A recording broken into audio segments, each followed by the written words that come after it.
Sarah Knafo détruit les doux rêves humides, les doux fantasmes du service public et de BFM TV en leur mettant le nez dans leur caca, en leur mettant le nez devant le fait accompli. Il faut ça alors baisser la dépense publique et surtout les aides alors aux étrangers effectivement, mais aussi les aides au monde entier. Oui, ceux qui vous dirigent, je trouve que c'est absolument immoral que Nicolas récupère le fruit de son travail. C'est absolument immoral de faire autre chose que donner tout l'argent de la France à tout le monde sauf aux Français. Eh bien, Sarah Knafo considère que c'est immoral de prendre l'argent dans les poches de Nicolas et de le donner à des gens qui viennent et qui ouvrent la bouche et qui attendent la béquée à la CAF tranquillement. Alors, est-ce qu'on est d'accord, est-ce qu'on n'est pas d'accord avec ça? Comme d'habitude, trêve de havardage, petit storytelling du monde moderne. Que propose Sarah Knafo? Qu'est-ce qu'elle nous dit? Comment est-ce qu'elle nous le dit? Et on voit ça ensemble tout de suite. Moi, je m'inscris en faux contre ce consensus. Je ne suis absolument pas d'accord pour qu'on continue dans cette logique. Je propose de renverser totalement la logique. Et donc, ça n'est absolument pas un programme, comme vous dites, qui vise à saigner les Français, ou même un programme d'austérité ou de rigueur. Non, c'est un programme d'enrichissement. Le fait est qu'aujourd'hui, les Français s'appauvrissent parce que l'État leur prend tout. Je propose exactement l'inverse. Je C'est-à-dire leur propose que prend les tout Français par les impôts, vous voulez dire? par les impôts. Là, notre impôt, il finance aussi l'hôpital, je vous l'accorde, qui n'est pas toujours en bonne forme. Ah, voilà, appel ad hospitalum. Alors, ça fait quoi là? Ça fait 20 secondes. Voilà, le mec, BFM TV, a tenu 20 secondes avant, alors non pas l'argumentum sur le petit moustachu, mais l'argument de l'hôpital. Eh ben écoutez, les amis, alors moi, j'ai décidé de ne plus commenter cet argument, ce nouveau sophisme, ce néo-sophisme, argumentum ad hospitalum. Expliquez-moi, voilà, est-ce que vous, quand vous allez à l'hôpital, si vous y allez, hein, mais j'espère que non, est-ce que quand vous visitez comme ça l'après-midi des hôpitaux publics, est-ce que vous trouvez que vous en avez pour votre argent? Est-ce que les hôpitaux publics ont les installations, ont l'infrastructure, ont la disponibilité qui fait que c'est absolument légitime qu'on paye 70% de notre super brut? Eh bien écoutez, dites-le moi en commentaire, ou alors est-ce que c'est une énième fumisterie pour obliger Nicolas à se faire culpabiliser et à faire du chantage moral sur lui? Bah voilà, dites-le moi. En bonne forme, mais l'école, l'enseignement public, ça sert à ça Qui aussi. n'est pas en bonne forme, vous pouvez continuer parce Non, mais que ça sert à ça aussi. vous allez me donner raison. Quand on dit En bonne forme, pas en bonne forme, c'est un euphémisme. qu'on finance ce genre de service public et qu'on est le peuple le plus taxé du monde, rappelons-le, et de l'histoire pour financer ces services publics, est-ce que vous pouvez comprendre que les Français ressentent qu'ils n'en ont pas pour leur argent? Vous pouvez l'entendre. Quand vous dites on va saigner les Français, quel est mon contre-budget? 15 à 20 milliards d'euros à supprimer d'économies sur les prestations sociales non contributives à des étrangers. Parce que je considère qu'il n'est pas moral d'aider le monde entier tant qu'on aura encore un seul SDF dans les rues françaises. Ça n'est pas moral. C'est immoral que notre État s'occupe d'aller aider le monde entier, comme par exemple, j'en viens à ma deuxième mesure d'économie, 15 milliards d'euros d'aide au développement par an. Je trouve cela immoral. Aller former des infirmières aux Comores alors qu'on manque de personnel soignant chez nous, c'est immoral. Votre Attendez. contre-budget. 15 milliards d'aides au développement, bah voilà, aux Comores, en Amérique du Sud, en Chine aussi, oui, en Chine, alors je sais plus, 8 fois le PIB, ou alors 6 à 8 fois le PIB de la France, et c'est nous qui aidons la Chine à se développer. Alors par contre, non, la Chine n'aide pas la France, et oui, plot twist, parce que c'est la France, la couillonne de l'histoire, ou plutôt c'est les Français, hein, bien sûr, ce sont les Français, c'est les Nicolas qui travaillent, c'est les petites mains, les couillons de l'histoire, et oui, 15 milliards, voilà, qui sortent de France, qui sortent, et c'est même pas du blanchiment d'argent, hein, c'est 15 milliards qui sortent légitimement, légalement de France pour aller aider sur le sexe et le genre, éducation sur le genre au Pérou, ensuite développement en Chine, développement en Inde, enfin voilà, c'est ça le problème principal pour moi de la France. Elle veut faire sa bonne petite samaritaine avec de l'argent qu'elle n'a pas. Elle veut aider tout le monde et donner de l'argent à tout le monde, sauf que cet argent, c'est pas l'argent de l'État français, c'est l'argent des Nicolas, sauf que les Nicolas n'ont plus d'argent. Alors pourquoi est-ce qu'on continue d'aider? Bah écoutez, je n'en sais rien, voilà, je n'en sais rien. Ah si, je sais, c'est parce que l'État français est une fraude à l'échelle d'un pays. On parle pas des Cet impôt ultra-riches, sur la fortune on parle de improductive. tout le monde, on parle de tout le monde. Regardez, quand je vous dis que nous sommes le peuple le plus imposé du monde, je parle pas de Bernard Arnault.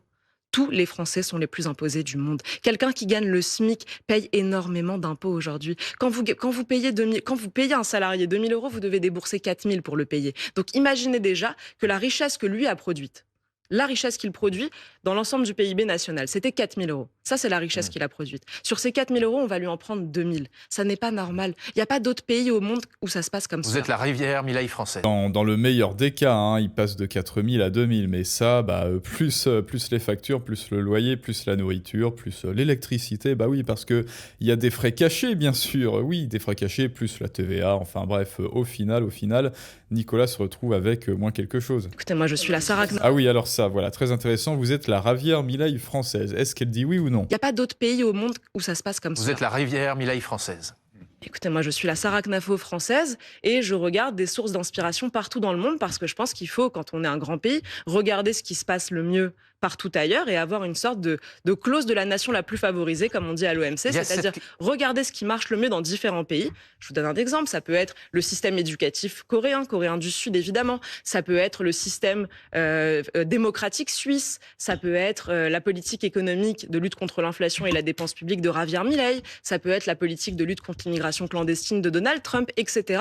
Donald Trump, on en parlera tout à l'heure, parce que ça fait presque un an qu'il est revenu au pouvoir. La question évidemment de la sécurité aussi. Alors c'est plutôt pertinent ce qu'elle dit, c'est-à-dire faire du cherry-picking politique et économique. Eh bien, selon moi, faire du cherry-picking en économie, ça a son sens. Et oui, ça a son sens, parce que ça, c'est le second problème de la France. Plutôt que de regarder ce qui fonctionne dans les autres pays, eh bien voilà, Javier Milei, pour baisser les dépenses publiques et utiliser la tronçonneuse. Ensuite, aux États-Unis, eh bien, pour la politique d'immigration. Ensuite, Corée du Sud. Ensuite, système démocratique suisse. Si l'État français observait un peu ce qui fonctionnait factuellement, économiquement dans les autres pays, il pourrait en prendre de la graine, hein, qui se mettent un petit peu de plomb dans la cervelle et on pourrait avoir le meilleur des mondes en France. Mais non, l'État français est une vieille mamie obèse. Alors oui, je sais, l'image est un peu bizarre, mais bon, c'est une vieille mamie qui ne se remet absolument jamais en question et qui persiste et signe dans son erreur. Il y a des professeurs partout, hein, ces professeurs, ça s'appelle l'expérience. Ça s'appelle l'observation de ce qui fonctionne autour du monde et plutôt que d'en prendre de la graine, eh bien elle se dit non, je sais que ça ne fonctionne pas, je sais qu'on court droit vers la catastrophe, mais par une espèce de pulsion complètement égotique et orgueilleuse, cette vieille mamie qui est l'État français ne veut absolument pas se sauver elle-même. Selon moi, cette vieille mamie qui est l'État français est un petit peu suicidaire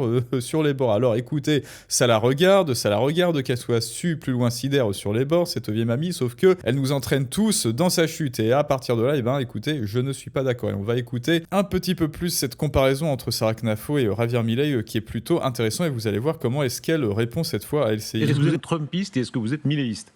Alors, trumpiste, écoutez, moi je suis pas la petite sœur de Donald Trump, moi je suis française, patriote française, donc par définition, je ne prends mes inspirations partout en essayant de me dire qu'est-ce qui peut être bien pour les Français. Vous dire que je trouve énormément d'aspects positifs aux mesures qu'a pris Donald Trump, c'est évident. Et ceux qui n'ont pas le courage de le dire, les pauvres, qu'est-ce qu'ils auront le courage de faire ? Vous savez que si c'est on n'a pas le courage... Quand on regarde les sondages, là, très grande majorité de Français, à tort ou à raison, n'aiment pas Trump. Il y a des gens qui font de la politique en fonction des sondages, d'autres en fonction de leur courage. Vous avez votre réponse ? Alors ça, c'est très intéressant. Il y a des politiciens qui font de la politique en fonction des sondages et d'autres en fonction de leur courage. Donc c'est une petite figure rhétorique symétrique, hein, parce que votre cerveau humain adore la symétrie et adore les rythmes. Et donc, déjà, il trouve cette phrase plutôt élégante. Et ensuite, il y a une opposition. Il y a une opposition entre sondage et courage. Sondage qui représente dans l'imaginaire collectif, la doxa, la soumission, la volatilité, les opinions des masses qui fluctuent au gré du vent, alors que le courage, il y a plutôt une qualité, il y a plutôt une suggestion de qualité noble, supérieure. Et évidemment, Knafo, ne serait-ce que par son discours, se met en posture de celle qui impose le courage. Donc là, opposition, et en plus, c'est excellent pour son ethos. Il y a une valorisation de son ethos ici avec cette figure rhétorique, et c'est pour ça qu'il y a beaucoup d'éloquence dans cette phrase. En fonction de leur courage. Vous avez votre réponse ? Moi, j'essaye de convaincre les gens que mes idées sont les bonnes. Parfois, ça marche. Parfois, ça prend du temps. Et je pense que c'est ça l'unique bonne méthode. Sinon, tous les politiques diraient la même chose. On aurait nos feuilles de sondage comme ça devant nous. Et puis, tout le monde dirait alors qui il faut détester ? Ceci. Quelle mesure est bonne à prendre ? Celle-là ? Non. Moi, j'essaye de réfléchir sincèrement aux questions. Je me pose la question en regardant ce que fait Donald Trump. Je me dis alors qu'est-ce qu'il fait de bien ? Qu'est-ce qu'il fait de mal ? Il y a aussi des choses critiquables. Qu'est-ce qu'on pourrait reprendre chez nous ? Qu'est-ce qui est compatible avec notre peuple, avec notre histoire, avec nos institutions ? Qu'est-ce qui, à l'inverse, ne marcherait pas en France. Je fais la même chose, vous avez cité Milei, et je vais être encore plus courageuse, je fais la même chose avec Bukele, le président du Salvador, qui a fait passer son pays du pays le plus dangereux du monde au pays le plus sûr de l'Amérique latine. Et bien voilà, du cherry picking, alors pas que du cherry picking parce qu'il y a une espèce d'instance dévalorisante dans le cherry picking, mais en tout cas faire une étude économique et une étude de marché, qu'est-ce qui fonctionne, parce que là, tel est le salut de la France, mais hélas, quelque chose me dit que le Cornu et les autres, enfin que ceux qui vous dirigent, n'en ont cure de ce qui fonctionne, parce que pour eux, ce qui fonctionne, c'est de vous taxer toujours plus pour garder leurs privilèges, parce que eux, ils ne doivent rien payer, et vous devez tout payer, et eux, absolument tout dépenser, donc tout pour eux et rien pour vous, et ce qui fonctionne, mais enfin Nicolas, on n'est absolument pas là pour ça, tu t'imaginais qu'on était là pour redresser le pays, pour trouver des solutions à tes problèmes, non, on est là pour se la donner, on est là pour profiter, et tout justement, la gruge, ce jeu de dupes à la française ne tient que parce que tu crois sincèrement que tu vas voter pour nous et ensuite on va régler tes problèmes. Non, cela n'a rien à voir, c'est une fausse corrélation. Tu votes pour nous donner ton argent. Et pour ceux qui s'imaginent que non, ça va, c'est pas tant un enfer fiscal que ça la France, eh bien regardez, elle avait raison, plutôt historiquement, bien sûr que l'on est le plus taxé et surtout en dépenses publiques, historiquement, eh bien la France l'emporte haut la main, même face à l'URSS, même face à Ceausescu, même face aux États-Unis, enfin bref, même face à tout enfer communiste qui n'ait jamais existé sur Terre. Eh bien écoutez les amis, dites-moi maintenant ce que vous avez pensé de Sarah Knafo, si vous l'avez trouvée éloquente. Moi j'aimais bien la phrase, certains font de la politique avec les sondages et d'autres avec du courage, c'est extrêmement positif pour votre ethos. Et si vous voulez être aussi éloquent que Sarah Knafo, eh bien vous le savez, il y a les clés de la persuasion en description et en commentaire. Abonnez-vous aussi bien sur le canal Telegram et Patreon, et je vous dis à tous à très bientôt pour un prochain storytelling du monde moderne, mais ça c'est une autre histoire.